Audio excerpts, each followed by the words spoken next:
I found out after the event that a lot of the people that at the time I was around like didn't really like me. Why? I don't know. People just thought I was, I don't know. They probably thought I was Bossy. fake or bossy or wasn't as talented as them or just wasn't good enough to Or maybe like make it. maybe too passionate for them, could be. Yeah, maybe just too much, you know. I was definitely a lot more gregarious and bubbly growing up. I feel like I've mellowed out as I've gotten older. Welcome to the Paco's Place podcast. And the podcast will begin in 5, 4, 3, 2, 1. Ladies and gentlemen, Megan Rose Francisco in the house. Thank you for having me.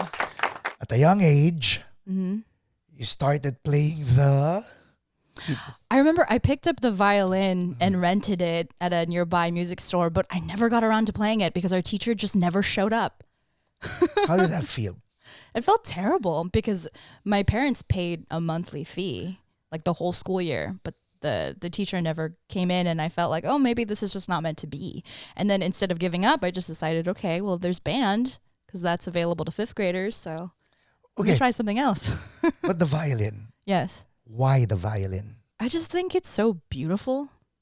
Like the way it sounds, like if you ever hear orchestra pieces or you ever go to Broadway and you just see the pit, you know, with the conductor just, you know, I'm tapping his wand. But I'm so fixated on the drums, that's why. That's right. Pero the violin talaga, ha? Yeah, it's so beautiful. And my best friend, Joanna, she plays viola and she teaches viola and violin lessons. And I just think it's a beautiful sounding instrument, but it's also so delicate because it's made out of wood. So everything affects it.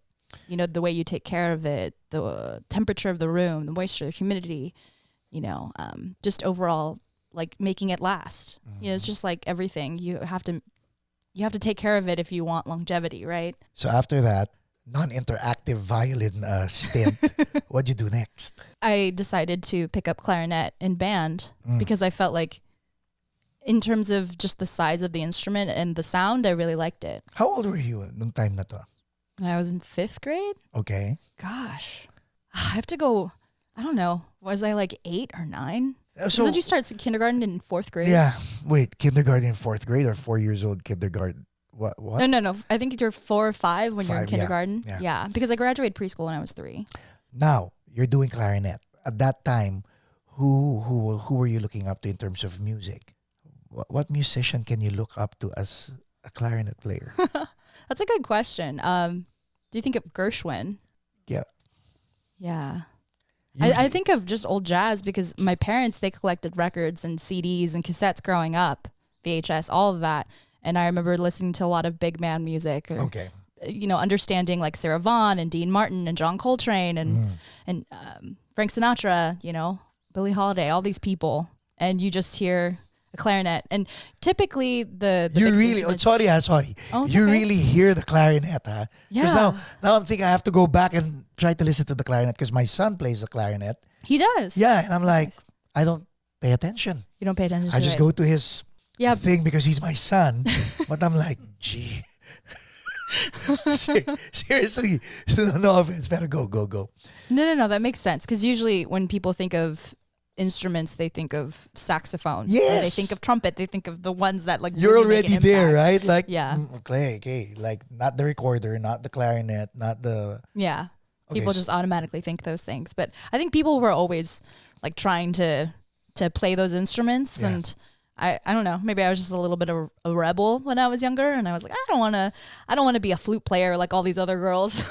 I don't know, the pick-me stages of growing up. And then after that, after the clarinet, I just kept going on with it into middle school. And then I joined choir in middle school as well. So then I mostly played clarinet and was in choir there and did honor choirs, things like that. And then I moved on to high school. High school was crazy because I joined like a wind symphony as well as a jazz band where I learned guitar and bass. And I was also in marching band. So my freshman year, I started off on clarinet.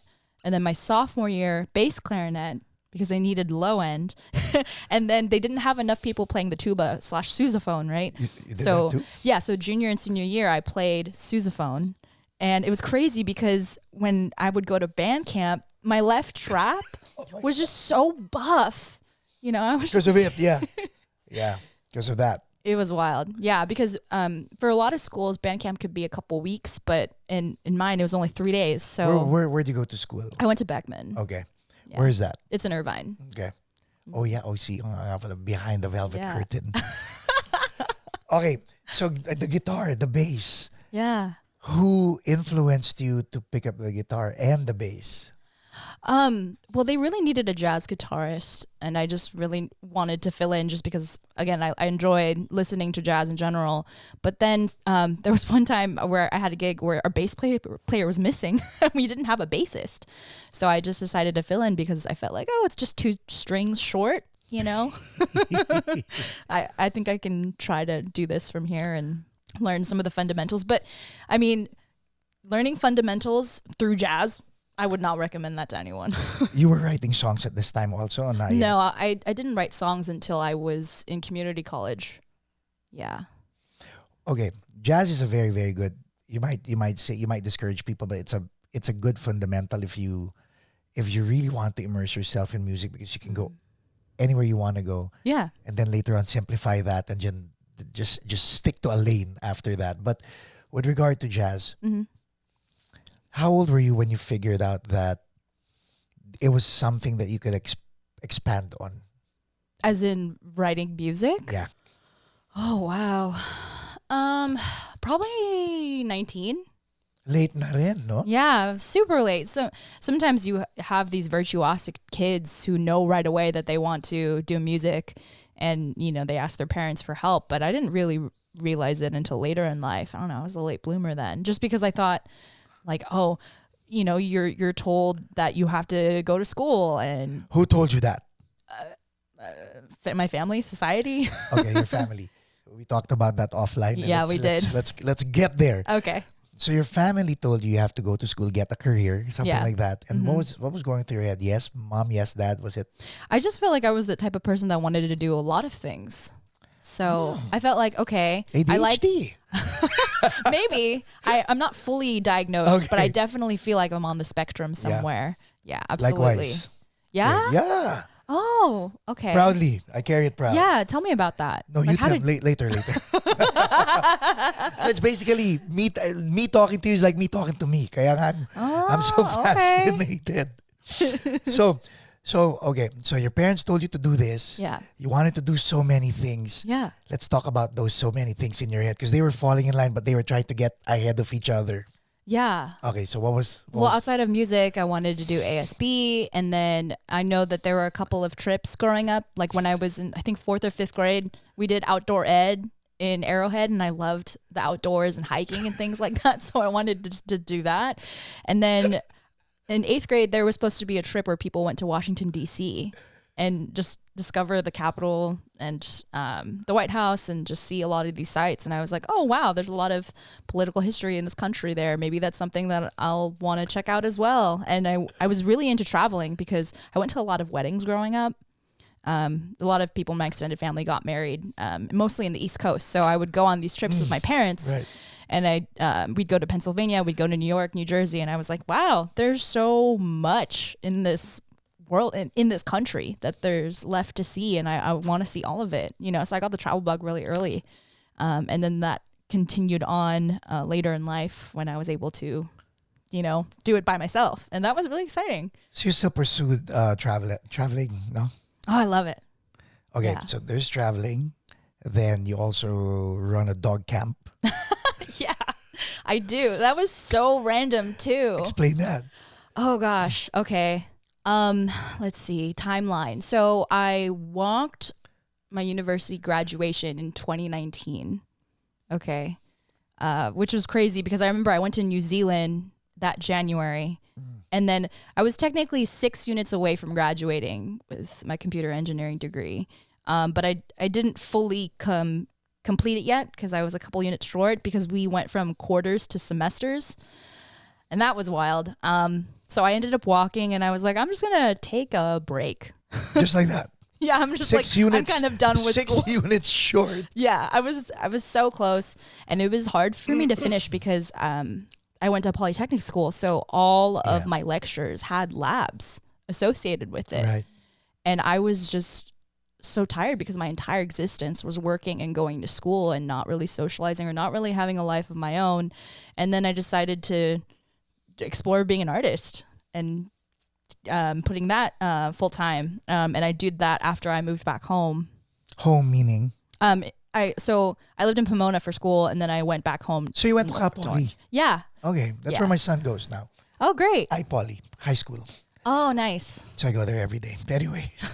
Wow, that commute. Right.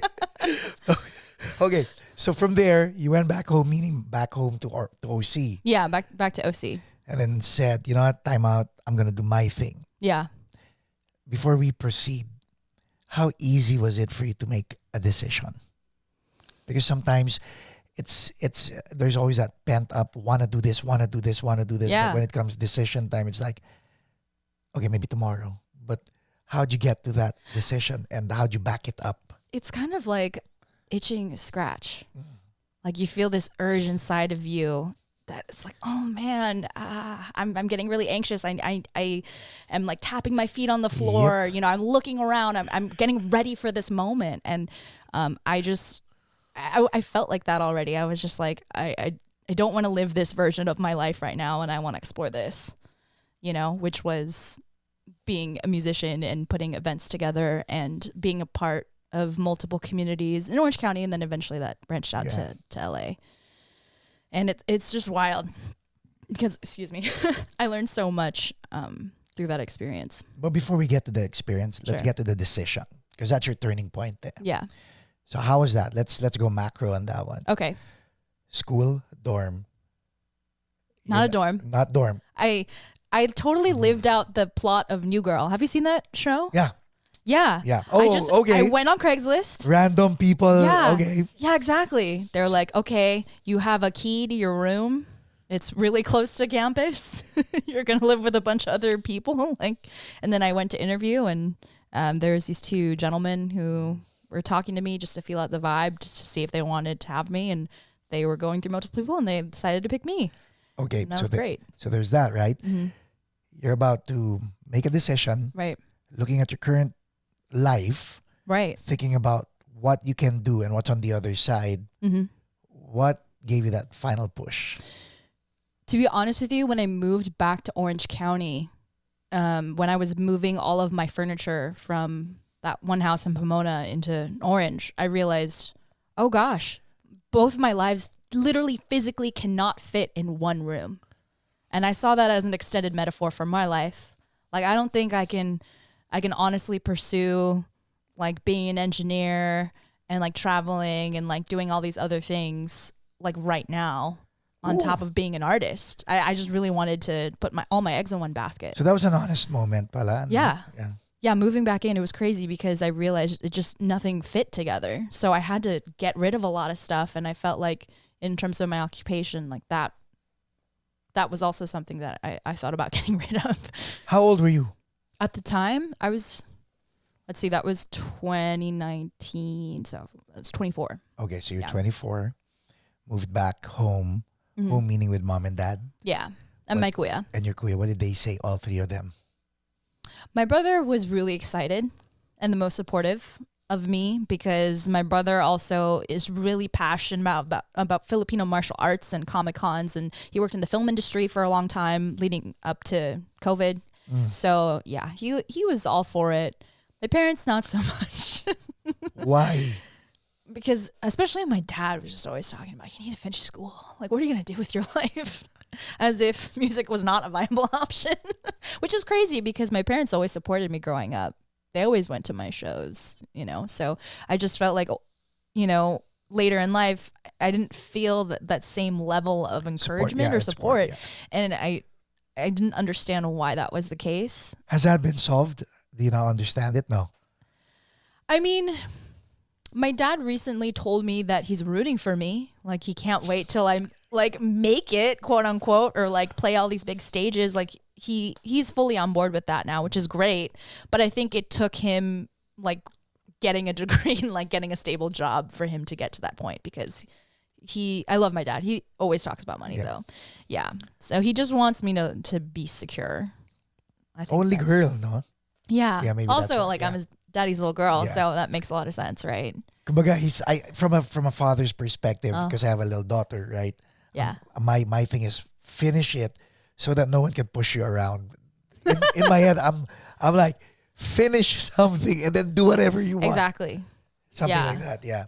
Okay. So you went back home. You didn't get the support that you wanted, and yet in your head, not only did you want to start something for yourself, you wanted to create events Yeah. for other people. For other people. Yeah. See, that's sabi sa'yo, like you and me, the same. Ano ba? It's, How are we the same? Is there a mirror? maybe we could have started with ourselves, right? Oh, yeah. But while we were doing stuff for ourselves, We're also doing things for other people. while other people were just doing things for themselves, most of them. Think about that. Yeah, I think, to be honest with you, most people, or maybe this is just a Western society thing, but I think most people are self-interested. Like this podcast, Mike and I, Ives, my wife, Jaja. Yeah. It could have been a vlog for us, right? But this is for other people. You know what I mean? Yeah. Time spent for other people. You're not paying us to do this. I mean, it's an event that we do. The joy of creating events. So you started events, but then again, you were also starting your own career. Yeah, my own music career, which was wild. No support. Well, less support from the family. Right. Where did you get the drive, the energy? How was it? It's like fighting current. That's how I see it. Yeah, it's pretty difficult. And I think at the time I was forming relationships with other people that I was meeting through open mics who eventually became people that I was regularly seeing or eventually people that I worked with in the past. So I think that encouragement later on in my life was really good. I also felt just like the floater friend growing up. I felt like it was really easy for me to like go from group to group in different communities, but it was really hard to find like my own, like you said, because you give so much of yourself to like other people and just all those different types of experiences. So yeah, I thought that was really interesting, that part of my life in particular, because I was still trying to find my sound and myself. Mm-hmm. Yeah. Plus, on top of that, you were helping other people find their path, their sound themselves. Right. But I wasn't managing people. I was just helping them find shows Dude, and venues. that's time. Yeah. That's time. Time's the one resource you can never get back. Right? Yeah. Okay, so when did you realize that, okay, something has to give? February 2020. Wow. Yeah. A month before COVID. I had a show at a venue in Fullerton, and I found out after the event that a lot of the people that at the time I was around, like, didn't really like me. Why? I don't know. People just thought I was, I don't know. They probably thought I was fake or bossy or wasn't as talented as them or just wasn't good enough to maybe, like make it. Maybe too passionate for them could be. Yeah, maybe just too much, you know. I was definitely a lot more gregarious and bubbly growing up. I feel like I've mellowed out as I've gotten older. Don't mellow out. But okay, so February 2020. Yeah. How did that feel? That realization, how did that make you feel? It makes you start to question your reality. Okay. It makes you doubt yourself. Okay, Megan, the reason why I'm asking Yeah. is because the last time you were here, we joke about it that you spoke less, right? Yeah. But that was your giving heart, actually. Oh. All right. Yeah. And you were proud that they were your bandmates were speaking more. I could see you. You were even protecting them when stuff got. Would you call me like the ate or something? Yeah. Right. But so that feeling in February of 2020, you didn't know COVID was looming, Right. but I wasn't there yet. And then the realization of this. And remember, after that month, everything became dark. Figuratively, right? How did that affect you emotionally? How did that affect you mentally?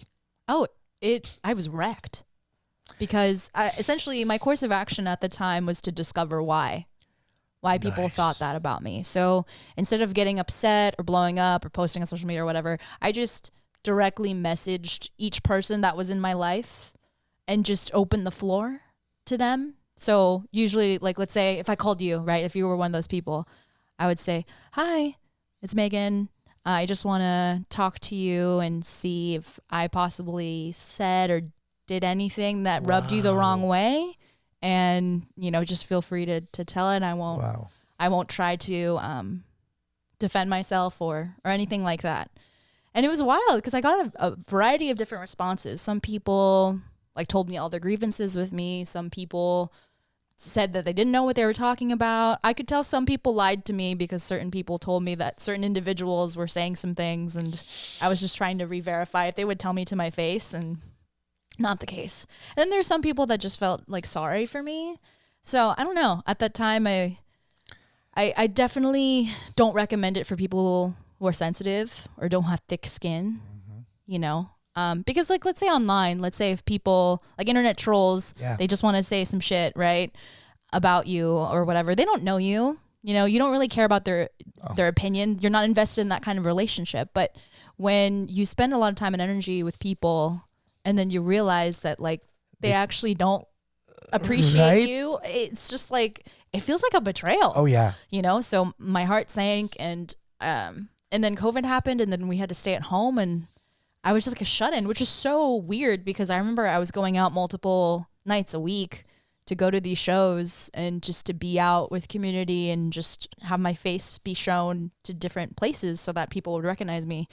And then, I just totally went offline, like did a lot of inner work, like shadow work, if that makes sense. Before we go further, no, one thing that's common between you and me, there's that air of confidence in.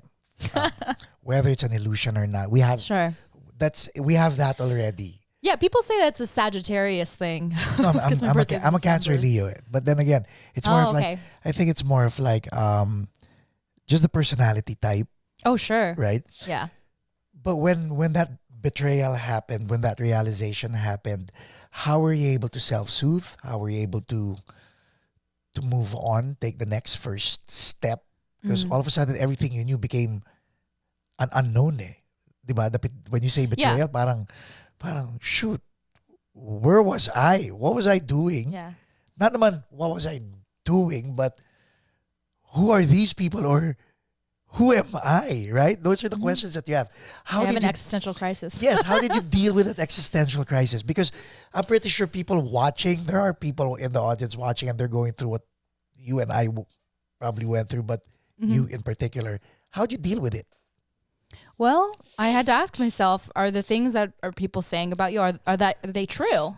And sometimes, like maybe I can practice more, or maybe I can come across a certain type of way that can be condescending or rude, like not intentionally, you know, or maybe I don't have like a sense of awareness or boundaries when it comes to certain things, and maybe I just need to start creating them. So I just had to figure out like, what are some actions that I can do based off of the things that I know to be true. And then for some people, it's like, well, it's just a matter of perception, right? Yeah. So it's like, okay, do I perceive myself that way? No, I like who I am. But then again, when you said, no, I like who I am, was it instantly or? No, it took a while to get there because my ego was so damaged at that point. You know, I had to constantly ask myself, what are things about myself that I find redeemable, that I find lovable, that people like about me? You know, just because like when you hear people like say these things about you, there are also some positive things as well, you know. But isn't it a new discovery, a nice a nice discovery, because the fact that you were able to repair yourself from the inside, especially and repair, especially during COVID. Oh God. Yeah. Diba? In the midst of that was your silver lining kinda. Yeah. So version 2.0, when you came out of it, what was the new reflection like? Because you never stopped creating events even after that. Right. No, I still eventually got back into it. What led you to go back into it? And was it through a different lens or same lens? I think I honestly became a little bit more guarded. Or just when I decide to give my time to people, it's because they earned a little bit of my trust. May value na, yeah. Yeah. You know what I mean? Instead of just saying, oh, I'll show up to these things, or I'll do these things for you.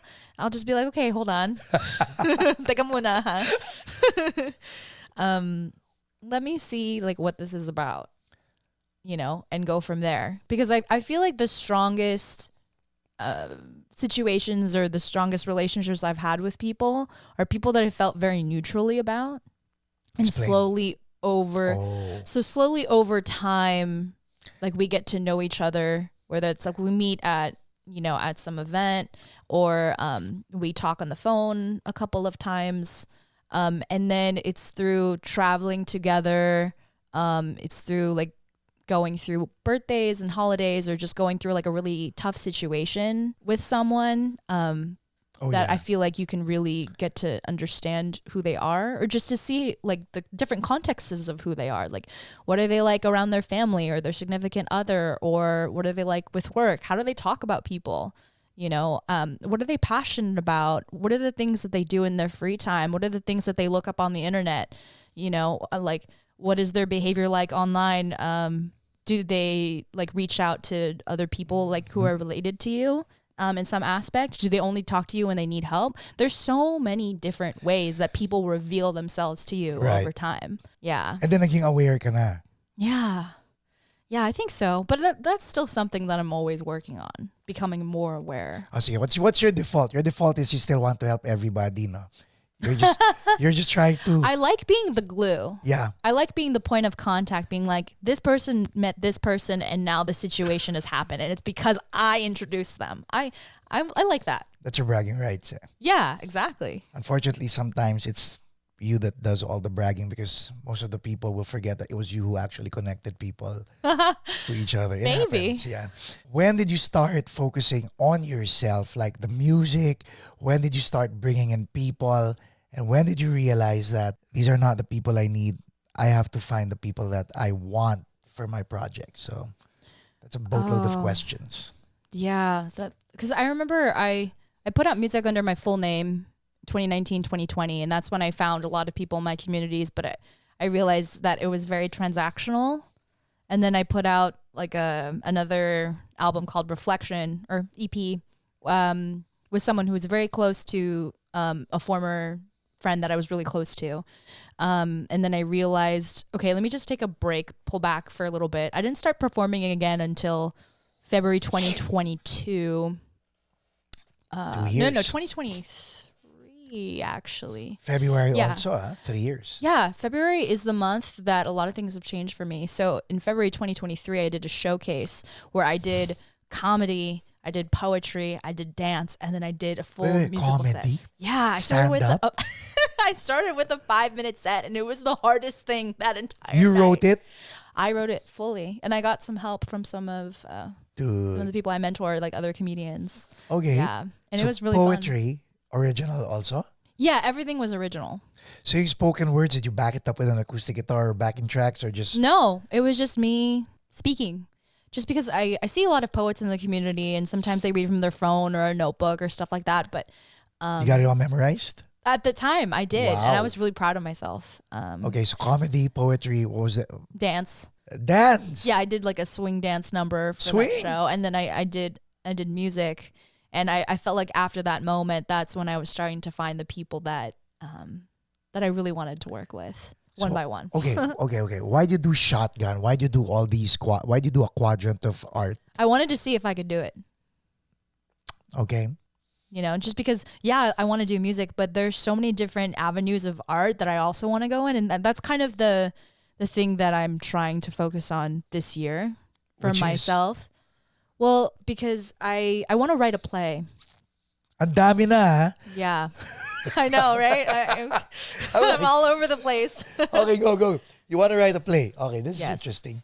Yeah, I was part of Hollywood Fringe Festival last year with my best friend, Chris Siders. He wrote a double album that became a hip-hop musical. Okay. So then we had 3 sold-out shows last June, and then we had a hybrid live performance, hybrid film extravaganza type thing in December. Okay.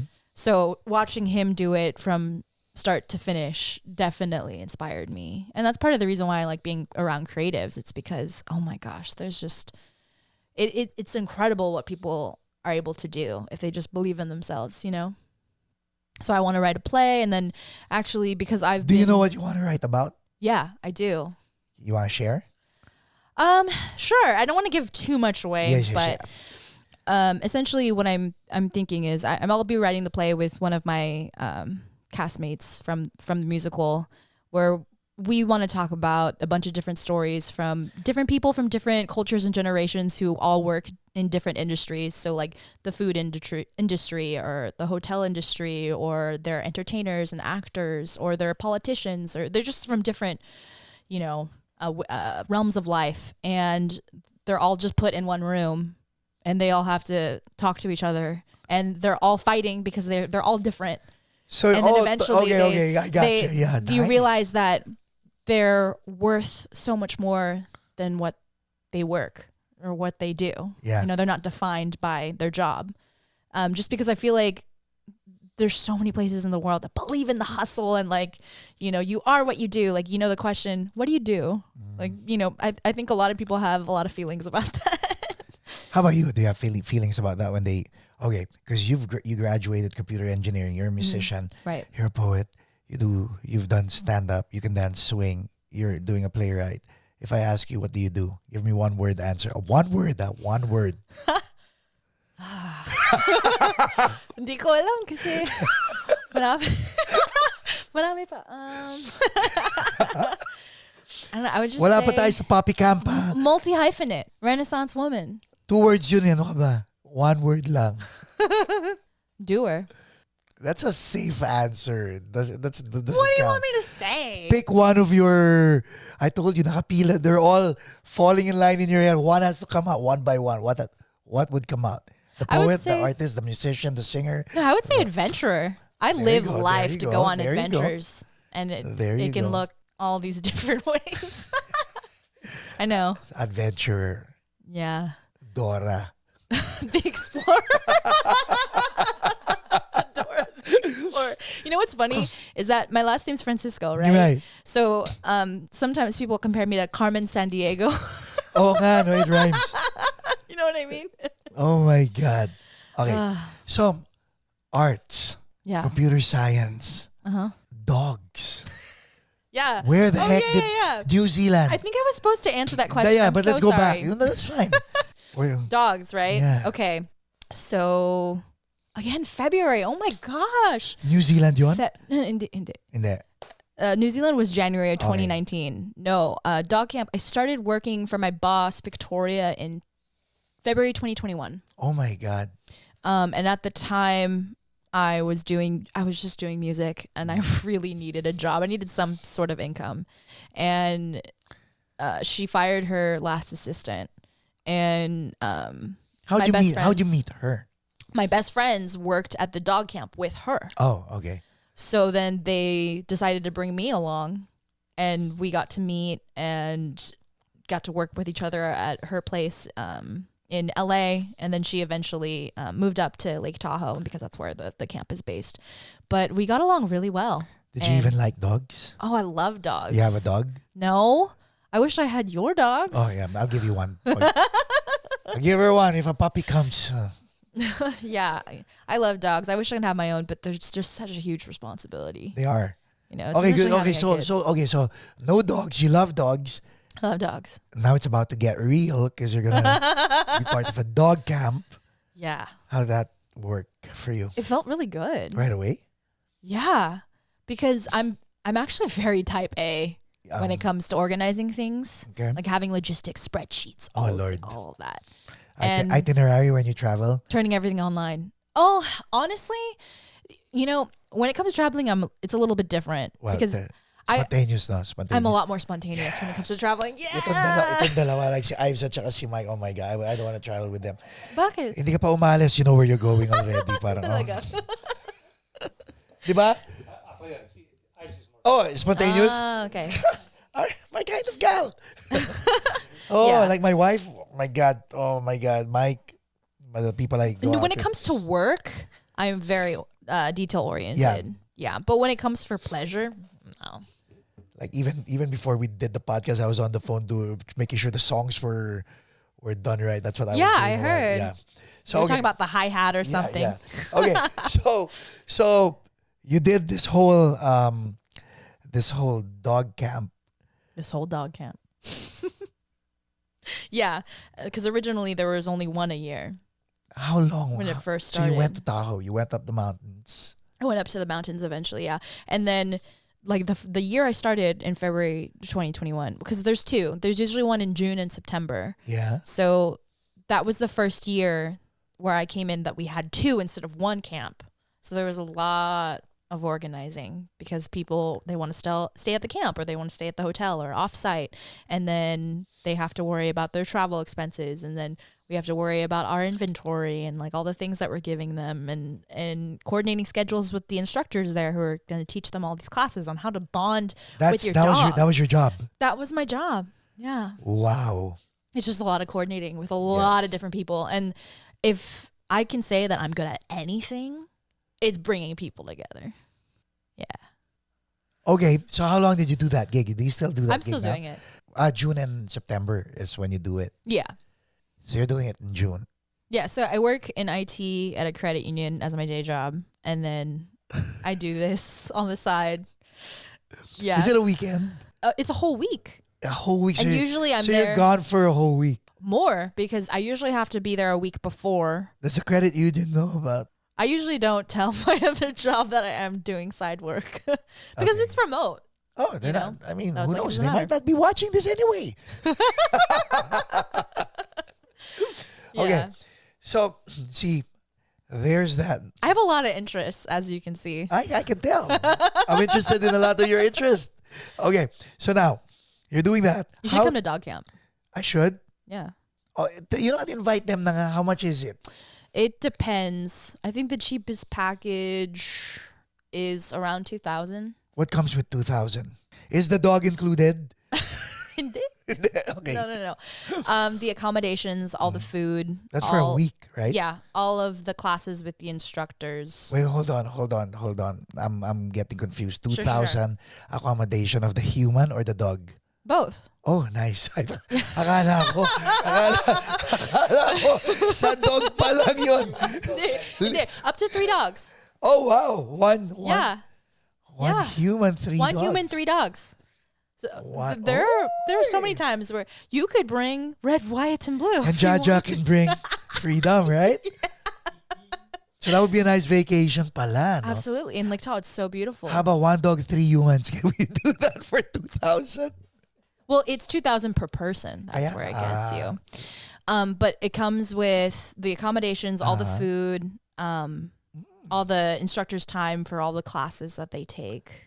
It's incredible. It's a good deal. So dog camp is basically teaching the human how to be a dog person.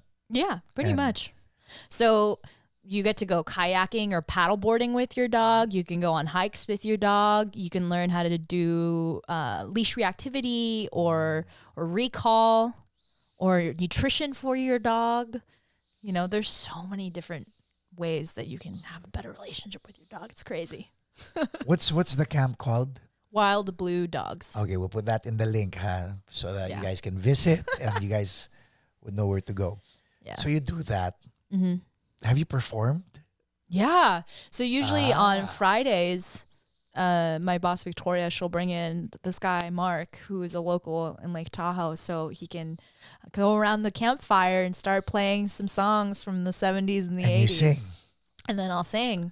Or there are times where he'll take a break and I'll just start playing some of my songs or some covers and just singing along, and people love it. So it It's great. works. Yeah, absolutely. I love it because I get to be in the outdoors, but I also get to bring people together, and it's kind of like mixing all of my interests in one because it's travel, Right. it's the outdoors, it's IT work, it's bringing people together, you know. And you still have time to do Murphy's Law. Yeah, isn't that crazy? Like currently, I'm working on a commission for another artist who's paying me to do a chorus on his song that Okay. he's about to release. And then I'm also working with a fellow band, Zosimo. Yeah. Remember we were talking about, he was just shooting his music Tiny Desk video. video. Yeah, so I'm very excited about that. So we just did that this past weekend. So on top of writing my play and working on my own music, I'm also like working for other artists, and it's just like, you just have to write it on your calendar and figure it out. Boyfriend. I do have a boyfriend. We just celebrated our 2-year anniversary last month. Happy anniversary. Oh my God. Does he even know where you are? Yes. He does know where I am. Yeah. What does he do? Without putting him on the spot, what does he do? Nick, he's a Oh, hi, Nick. hi babe. So he is a visual artist, mostly on environmental work. He's actually creating a video game right now. The demo is out on Steam. Okay. It's called Crystal Rail. It's about trains. What's a conversation like with Nick when you guys talk? Do you do all the talking? Does he do all the talking? It's very back and forth like tennis, which I love. Oh, nice. Does he have more things to do than you, or do you have more things to do than him? Well, he definitely has a life on his own, which is great. But I would say that I definitely do way more than he does. I think I do way more than most people in my life. You know, this is nice, right? This is nice because you guys have your lives as individuals. Yeah. Yet going on 2 years, that means there's that give and take going on. Absolutely. The way that I see, all healthy relationships, in my opinion, look like a Venn diagram. You have the things that you share, and then you have the things that remain distinct to you. I mean, if he fails to say good night to you, you don't threaten him to break up with him, stuff like that. Gosh, no, that's so minuscule. That doesn't Very mean minuscule. anything. Exactly. My point, exactly. So, you guys are, like, when you do shows, do you, He goes to my shows. He does. Yeah. He's very supportive. When you go to Tahoe, he goes. There was one time where he went with me because we hired him as a worker, an independent contractor for that. So that was once, yeah. But that was just not an experience for him. So now he just, sometimes we'll go up to the Bay Area together because on the way to my trip, I can either drive 9 hours to Tahoe or I can take a break in the Bay Area, which is like about 5-6 hours. And then it's only 3-4 hours to Tahoe from there. So usually we'll go see his family because he grew up there. And then I'll continue my trip over. So now, with this whole plate of stuff to do, what's the future? What's your 5-year plan? Can we even quantify what I can do in 5 years? I mean, something has to give, right? Something has to give. Absolutely. So would you go because look, when you said music, we know it's there. Right now, I can feel the excitement as playwright. Yeah, that's what I'm. Just because I've never done it before, and that's something that I feel like I can do this. So are we going back to that scratching an itch kind of thing still? Yeah, absolutely. So we're still there. I'm also still there. Something that I meant to talk about earlier was with one of the producers and directors I've met over the past year. I was talking to him about filming the lessons that I've learned as an independent artist over my time starting in like 2018, 19. And I just want to be able to document that and put that in the world. My experience. So hopefully that can resonate with other people too. Just because I've learned a lot, like talking to venues, the interpersonal relationships, like starting a band and like trying to figure out where all the royalties go, trying to navigate that, about like having like a healthy, just a healthy mindset when it comes to a lot of things, just because I feel like a lot of people have limiting beliefs about themselves. They said, oh, technically I could be able to do this, but I can't because of these reasons. And it's like, why not? Diba, you're coming across to me as someone who wants to look back at their lives and say, I have no regrets. Absolutely. Yes. Let me do it while I can. Yeah. There will be a time I can't. Yeah. And I have no regrets. Absolutely. I mean, I've seen people die in front of me. So, especially recently, I had a friend pass away from cancer. Yeah. And I was visiting her every day until she passed. And, I thought to myself, oh my gosh, she was so young. If I were that age, would I be happy with the course of my life? And I really, really hope that the answer is yes. And even now, if something terrible happened, I mean, knock on wood, but like, let's say if tonight were my last night, I would still think that I lived a good life. Yeah. Like I'm trying to catch up with your schedule in my head. Yeah. But it's nice, no? Yeah. I mean, people think we get tired of all of this, no? But it's what drives us. Absolutely. So if that's what drives us, I want to know, what if there's an idle time? What do you do do you try to let me fill this You with know what's space? funny? I felt like the past couple weeks were my idle time. Really? Yeah, because I met Michael, who's right here, at my show with Zosimo at No Si Signal Rock and Roll at Redwood. And I had a high from that show because it was my first show of the year, and my cousins who I haven't seen in a long time, They were there. they were there and they were supporting me, and it was just really lovely. And then a couple of days later, I heard about my friend with the cancer, passed and away, then that passed away, and then the LA fires that were happening, and all the things that I had planned out, like, oh, I'm gonna like work on music, or I'm gonna write this play. All of those things just kind of faded, and then my evenings became empty. How did that feel? It was so weird. Again, because it felt like Yeah. I was starting to itch myself. I need to scratch that itch. But then I realized like that's kind of what I needed to just reflect, because like recently I just turned 30. Happy birthday. Thank you. Not recently. I mean, that was almost 2 months ago. But I was thinking, oh my gosh, I'm in this new decade of my life. This is a new year. There's so many things that have happened. And now I'm facing mortality, and I'm facing a lot of people who had a lot of loss. Yeah. Because I know people who lost everything through fires too. And it made me realize, like, what do I want to do with my life? Like, how do I want to keep going from here? Or like, wait, let me just... Teka muna, ha? Like, let me just appreciate everything that's happened. Teka muna. Talaga tinanong mo pa. Talaga you ask yourself, what do I want to do with my life after doing all these things with your life? You still have the... I still ask that. Isn't it crazy? Nice. Yeah. It's not over for me. Oh my God.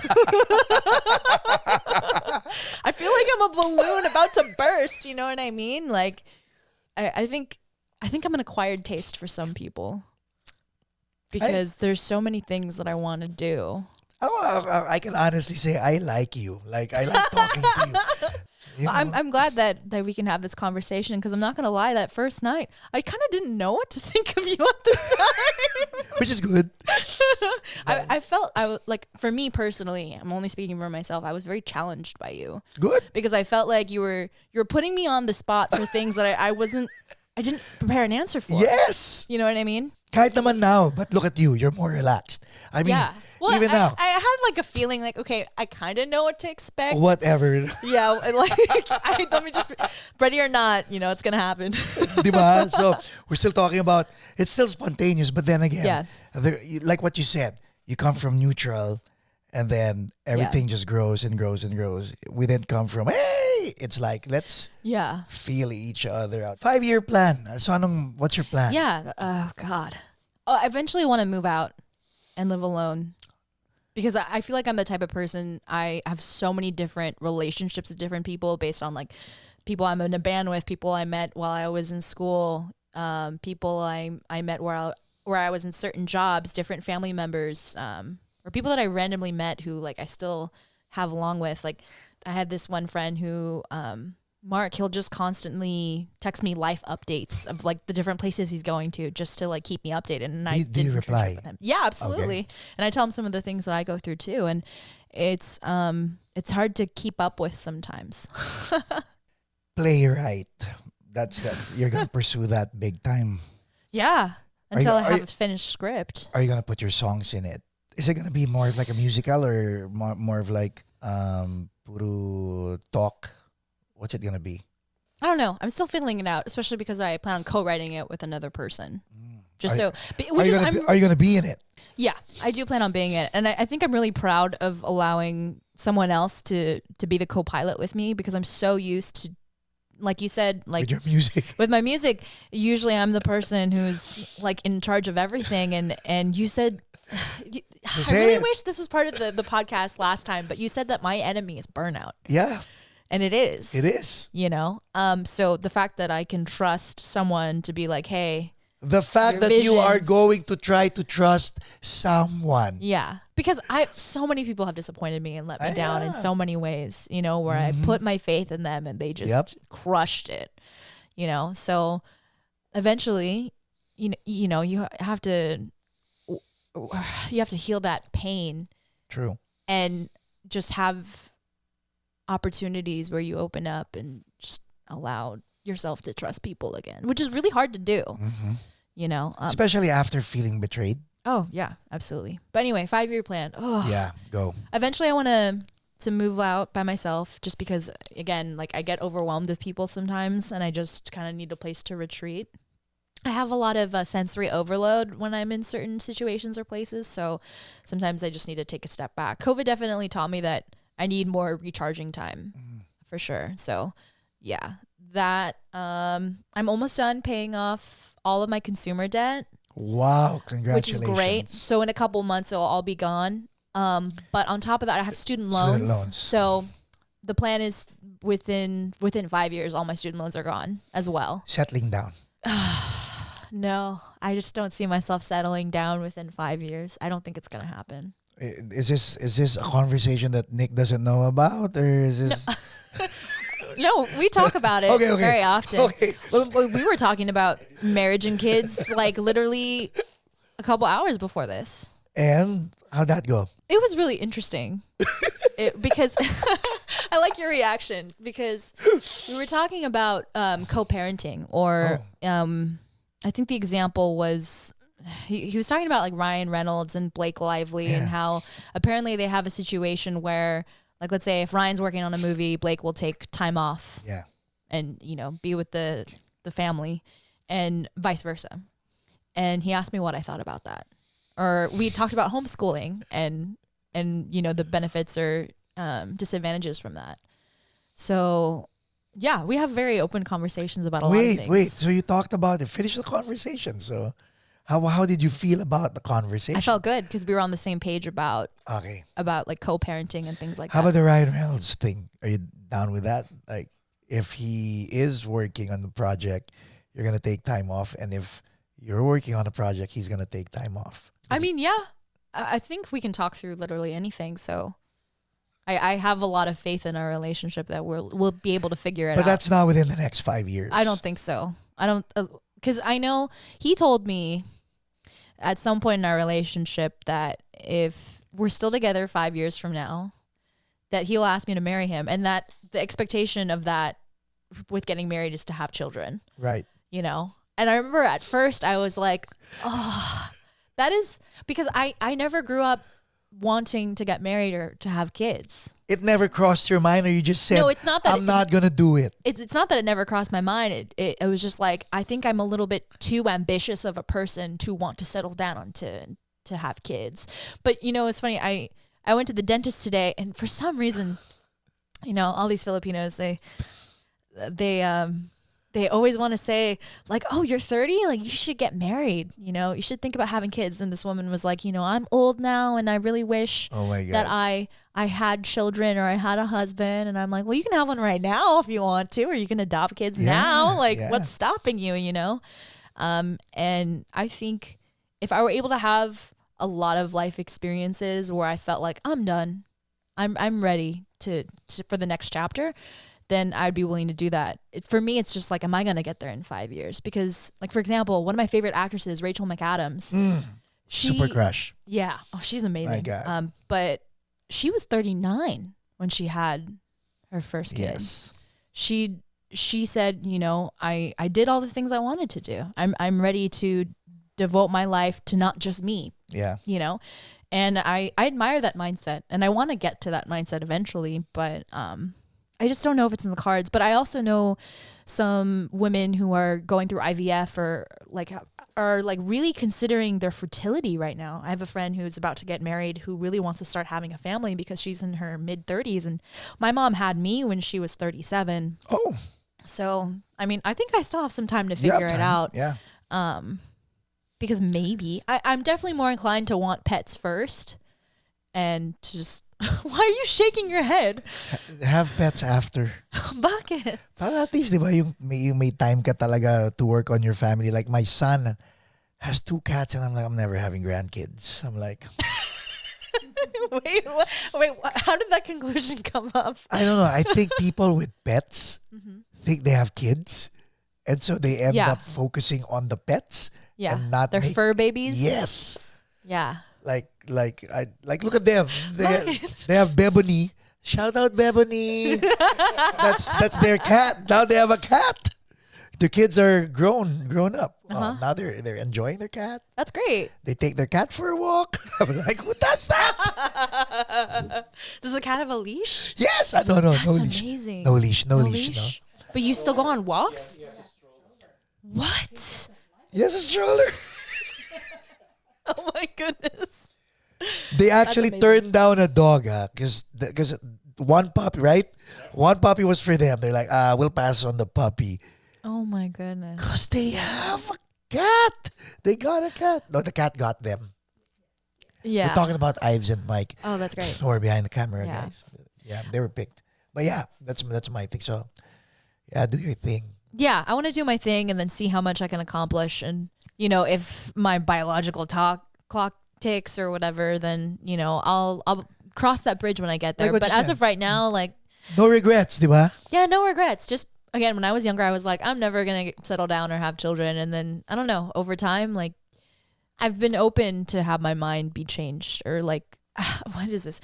I went to a poetry event recently, and one of the poets who were featured, he said something to me that really struck out to me where, and I don't know if you're going to agree with this or not, but he essentially said, growth happens when you can see yourself to start to contradict yourself. Yeah. Which is funny because usually people don't like contradictions, you know? Like we talked about in the last episode, like humans are walking contradictions and we say things we don't mean. I remember I did like a little film about myself and my journey as an artist, and I talked about how I saw kind of the world as black and white, and it's easier to deal with things when you see things in absolutes. Yeah. Walang gray. And I'm realizing, no. Like I completely changed my mind. I see the world in gray. See, that's different from knowing we are walking contradictions and not accepting it. Can you elaborate? Like, you and I, we're ready to accept the fact that things can change. Can? Okay. And they will. Because that's how it's only constant in life. right? But then again, that's where the maturity comes in, when we're able to realize that, you know what, we are walking contradictions. Our younger selves will say no, because we have this idealistic mind. No, this is me. I'm not gonna change. Like I remember someone calling me abrasive back in the day. Like you're abrasive. What does that mean? Oh yeah, I am. Like I would take it and I would say, take it or leave it. This is me. Now, no, I'm not like that anymore. You don't think you're abrasive? No, I can be abrasive, but Mike would say, be. Mike would say, we gotta mellow things out. We gotta stop talking about this. Okay. Back in the day, you can't tell me what to say, I or But do you feel like you have that self-filter now, or what changed? no, I still, based on the first episode we had, I don't think that filter is there. But I'm willing to listen. There you go. I think that's that. Like I wasn't hard set on being me, diba? In other words, I'm allowing you to be you, and I expect to be allowed to be me and accept you for who you are. So I guess that's that. So now that you know this, how can you use this to your advantage, and how can you share this with other people who are still idealistic? There's nothing wrong with being idealistic, right? No, I don't think so. I think people need to go through that phase in their life where they have really strong ideals and they want to live by them. Yeah, absolutely. And then realize that that's not how the world works. Yeah. It's not. yan yung harsh reality. That's what they call harsh reality, Yeah. So how can you advise people to accept it like the way you did? Make decisions. I want to know that. Share that, because it's not easy for people like us to make decisions. Honestly, I think it's just falling on your face, like failing. I remember. That's easy for us. That's not easy for them. No. So, okay. Let me be a little bit more specific about Sige. this. I've burned some bridges in my past, or I've ended certain friendships in my life or business relationships or whatever in a really bad way. I'll admit that, right? I'll admit that to the internet. And I felt like when I was younger, I had this insistency to tell them off at the end. As in, like, oh, this is how you hurt me and this is how I'm right. And yes, maybe I'm sorry for these things, but like, you suck. Or like, I hope you learn your lesson. Or just, I was very passionate about it because I don't naturally like when things end in general. It's really hard for things to change. It's a defense mechanism. It's a defense mechanism, yeah. Like, people have, sometimes I can get kind of cold and apathetic and kind of tell people off when I'm in a mood, So that was then. That was then. Uh-huh. And I realized later on in my life where I was faced with scenarios where, again, I maybe I didn't like how I was being treated, or maybe like I needed to walk away from a certain situation. I didn't feel the need to explain myself anymore because I realized, like, what's the point of me expending all this energy if this person is not even going to be receptive to what they're hearing, especially because people get defensive when you tell them off. You know what I mean? It's like, how are they going to hear that from you if all they're hearing is like all these things that's wrong with them, right?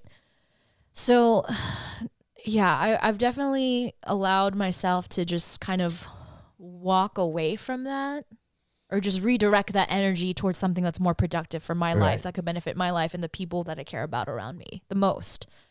So yeah, it was that. It's just like reshifting and retooling my energy towards something that would like undeniably be better for me than like staying in one mindset that I felt like, I don't know, I deserve to like feel this emotion. Does Toxic, that make sense? yeah, makes perfect sense.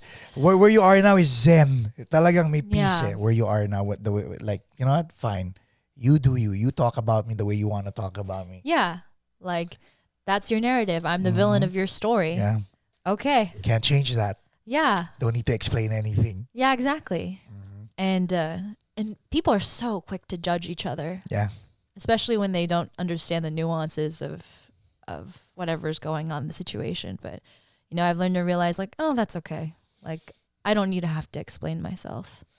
So I hope that whatever idealistic, like, philosophy you hold true to yourself, I hope that serves you. And if it doesn't, then I hope you can redirect that to something else that does. Ladies and gentlemen, Megan Rose Francisco. We'll post links in the description. Murphy's Law, her dog camp. Well, blue dogs. Yes. And Salamat, everything else. Paco. Salamat, Megan. Appreciate you. Yeah, appreciate you too. Don't forget to like, subscribe, and post your comments. And send words of encouragement. We love that.